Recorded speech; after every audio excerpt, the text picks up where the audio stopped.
朝鲜战争中究竟谁才是正义的一方？中国需要就朝鲜战争向美国道歉吗？朝鲜战争是如何将中国牵扯进去的？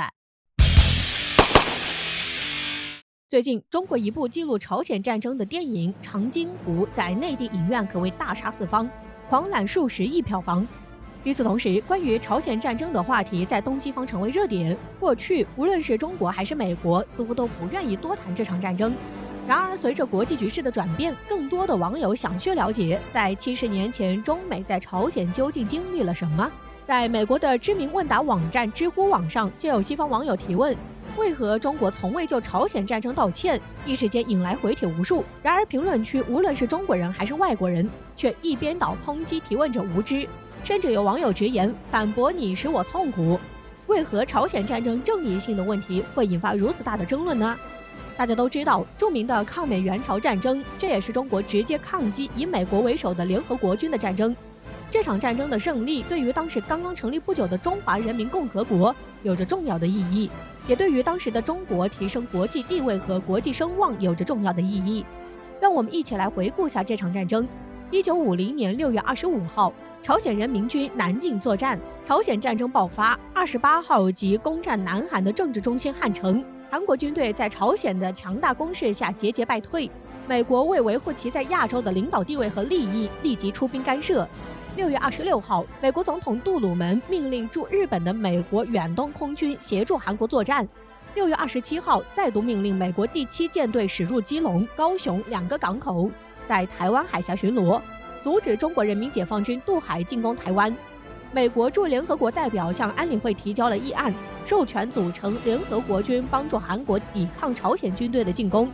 在苏联代表因抗议联合国拒绝接纳中华人民共和国为新成员国，而自1950年1月起缺席的情况下，动议以13对1的表决结果通过了美国提案，要求各会员国在军事上给韩国以必要的援助。联合国军以美军为主导，其他15个国家也派小部分军队参战。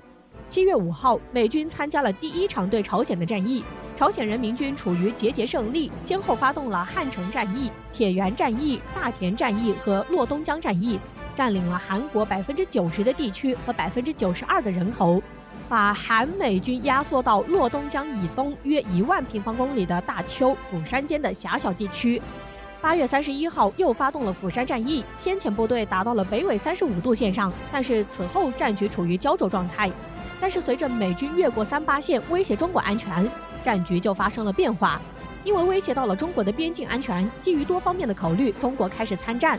1950年9月15号，美军第10军于朝鲜半岛南部西海岸仁川登陆，朝鲜人民军腹背受敌，损失严重，转入战略后退。9月30号，周恩来发表讲话，警告美国，中国人民绝不能容忍外国的侵略，也不能听任帝国主义者对自己的邻人肆行侵略而置之不理。但是麦克阿瑟认定中国不敢出兵与美国对抗，所以美国不顾中国政府的多次警告。10月1号，美军越过北纬38度线，19号占领平壤，企图迅速占领整个朝鲜，并公然声称，在历史上鸭绿江并不是中朝两国截然划分的不可逾越的障碍。同时，美国飞机多次侵入中国领空，轰炸丹东地区，战火即将烧到鸭绿江边。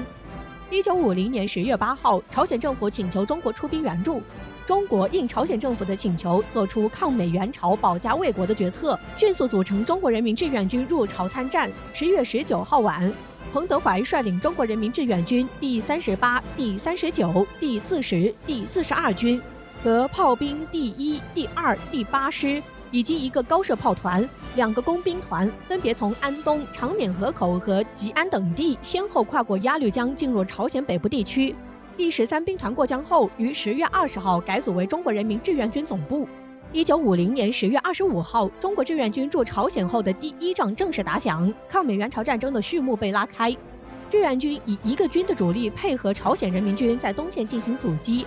另外集中5个军和1个师在西线对敌军进行突然性的打击，成功的挫败了敌军企图在感恩节前占领整个朝鲜的计划。但是中国志愿军在朝鲜战争所遇到的困难不是我们所能想象的，经常会受冷挨冻，吃不饱饭。所谓兵马未动，粮草先行，饭都吃不饱，还怎么上阵打仗呢？美国独立后迅速开启工业时代，之后又凭借着一战、二战快速发家致富。抗美援朝时期，美军后勤都能用飞机运送物资了，而中国的后勤则艰苦到甚至需要用人力肩扛手提的地步。差距如此之大，以至于美军能在后方吃肉，而中国人民志愿军甚至连肚子都填不饱。此时后勤部队就凸显了它的价值与作用。但是由于朝鲜地区冬季寒冷，几乎每天都在下雪，所以即使有运输的车辆，由于冰雪太厚，车辆也很难在冰雪中前行。如果遇到车辆打滑的情况，中国志愿军还要下车顶着严寒，一点一点地把道路清扫干净。最难的是清扫地面时还要面临敌人的轰炸，有时候还要躲避敌人的围追堵截。所以中国人民志愿军的后勤职责就不仅仅是运输物资，连修桥修路也需要他们冲在前面。弯曲陡峭的公路修建起来难度非常大，不仅要时刻注意眼前的路况，还有分神躲避敌人的枪林弹雨，并且在道路修好之后，敌人还会再次轰炸，炸毁之后还要重修。修建工程繁琐不说，还必须时时刻刻都要做好牺牲的准备。